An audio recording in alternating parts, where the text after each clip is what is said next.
But let's get one thing straight, and I'm guilty of it too. The one thing we're not talking about is the people who died, because we have no humanity left. As soon as something happens, immediately it's left, right, this, immigration, capitalism, yada, yada, yada. Who gives a and go dog. Comedian, actor, and author Corey Ryan Forrester is saying exactly what so many people across the country are thinking right now. Folks, we're living in a RoboCop movie.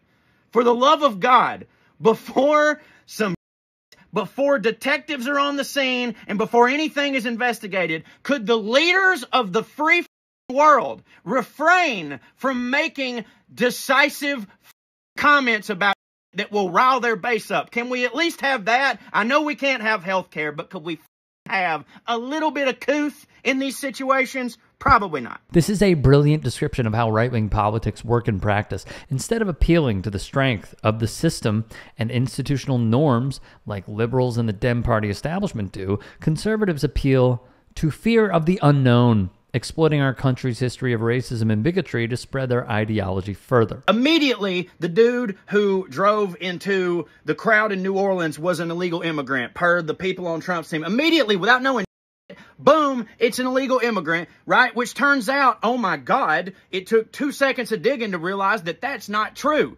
I don't understand why you have to add that extra layer to a person. It's almost like, well, there's surely someone born in America couldn't do something so. We do it all the time. Why would it have to be a illegal immigrant just because someone's brown? Like, there's brown people all over the place.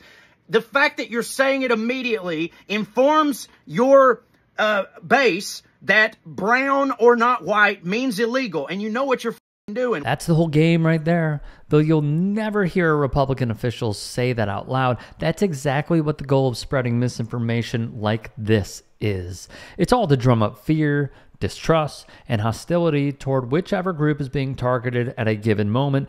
And in the case of the recent terror attack in New Orleans, immigrants, Muslims, and by extension, anyone who isn't white are the targets of MAGA's latest misinformation campaign. You say, hey, this guy was probably an illegal immigrant. You put that in people's heads. Then later that night, they go to a club. They see a Mexican guy. They look at him cross. They say something like, are you here legally? Then maybe the Mexican punches them, and the narrative is, see, this is what happens. Mexicans are violent, and you want that to happen. And they want things like what Forrester's talking about to happen because it not only justifies their preconceived bigotry and stereotypes, but it also justifies any violent act under the guise of retaliation when provoking a reaction was the goal all along. Shout out to Corey for seeing through the spin routine coming out of the right wing, where Fox News and the clown show, that is the Republican Party, are leading the charge in sowing discord as usual. When I said that the criminals coming in are far worse than the criminals we have in our country, that statement was constantly refuted by Democrats and the fake news media, but it turned out to be true. The crime rate in our country is at a level that nobody has ever seen before. Our hearts are with all the innocent victims and their loved ones, including the brave officers of the New Orleans Police Department. The Trump administration will fully support the city of New Orleans as they investigate and recover from this act of pure evil. Now, the former president said criminals coming in a statement, meaning into our country. But to be clear, Molly and Brian, the suspect was born in the United States. He served in the United States Army. He was a veteran. When Fox News has to issue a live fact check on something, Trump said, you know, it has to be something so bad that the executives are worried about another lawsuit. Let me say something else that's obvious, and I don't know if enough attention is being paid to this, but we all know that for the last 4 years, the Biden administration has been completely derelict in its duty. The congressional Republicans, we here in the House and the Senate, have repeatedly asked the DHS under the Biden administration about the correlation, the obvious concern about terrorism and the wide open border. The idea that dangerous people were coming here in droves and setting up potentially terrorist cells around the country. We have been ringing the alarms. This is a big concern. They told us, Lawrence, for 4 years that the #1 threat was so-called racially motivated extremism. It was nonsense. This is the thing that we were all concerned about. This is why we raised the alarms. This is why we passed H.R. 2, the strongest border security act ever passed by Congress.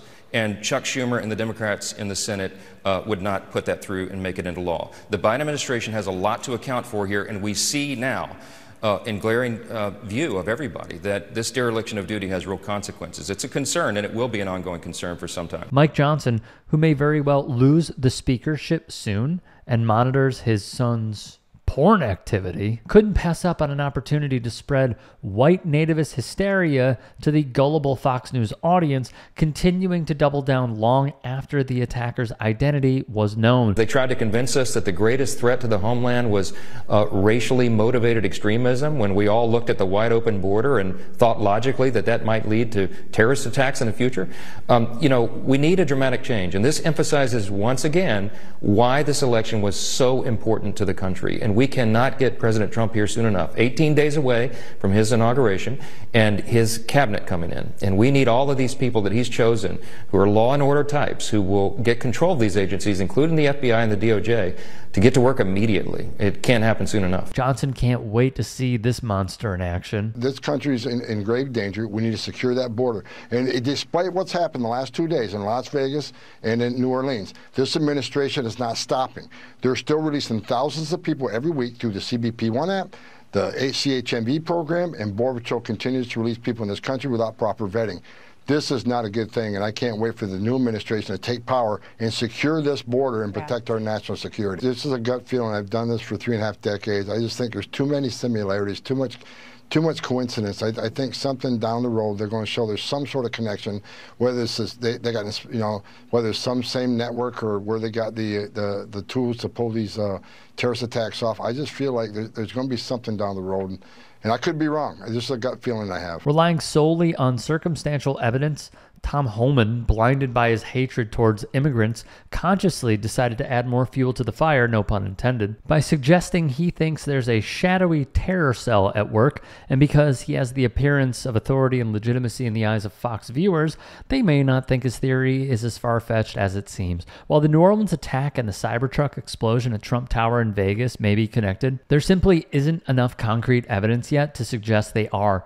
And floating theories like this is incredibly irresponsible in the least and intentionally harmful at its worst. Under Biden, I call him Biden because I think he's Obama's third term, 55,000 special interest aliens have come across our border. That's from countries who hate us: Iran, Iraq, Syria, Yemen. You can go right down the list.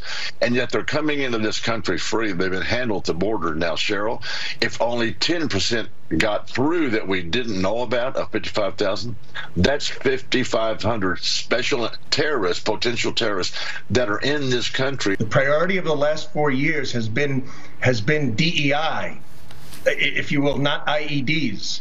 And that's the truth. You talk to anyone who's willing to speak within these agencies, that's what their focus has been, not on this level of high-level preparation. I mean, let's face it, Director Wray raided the former president's home. The amount of time and energy and intelligence and funding had to go into something as useless as that, when meanwhile he testifies that we've never had a higher terrorist level due to the open border and these others getting radicalized. Look, there were flags on these guys.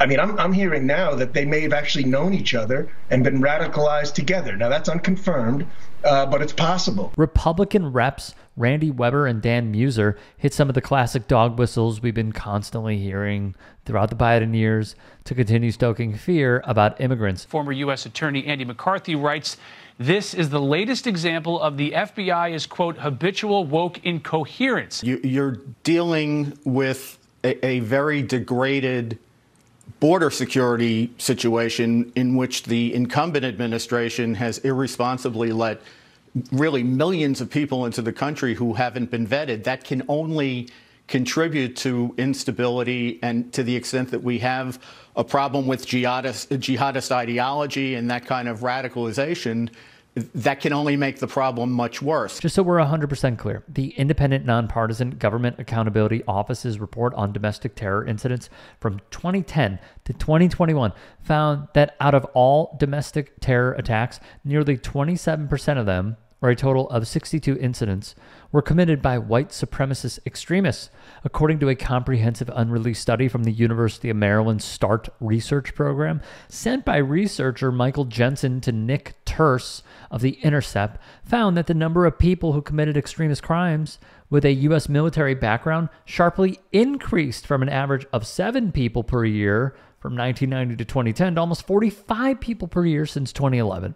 While former military members are no less susceptible to radicalization than the public, they are more likely to follow through with their plans to commit mass acts of violence and thus pose a much greater threat to public safety than other potential extremists. Jensen and his colleagues also made the disturbing conclusion that U.S. military service is a far more reliable predictor for someone becoming a mass casualty offender than mental health issues, a previous criminal history, or being a lone wolf attacker. But instead of investigating why our former service members are being driven into the throes of extremism and following through with their violent plans, Republicans would rather focus on the bigoted lie that immigrants are coming into our country and radicalizing American citizens to commit terror attacks. May the identified victims as of this recording and all of the other victims rest in peace. And we extend our deepest condolences to their loved ones. And hey, just a quick break in the action. You should go subscribe to my new show, The Rick Strom Show. I'm going to be interviewing people from sports,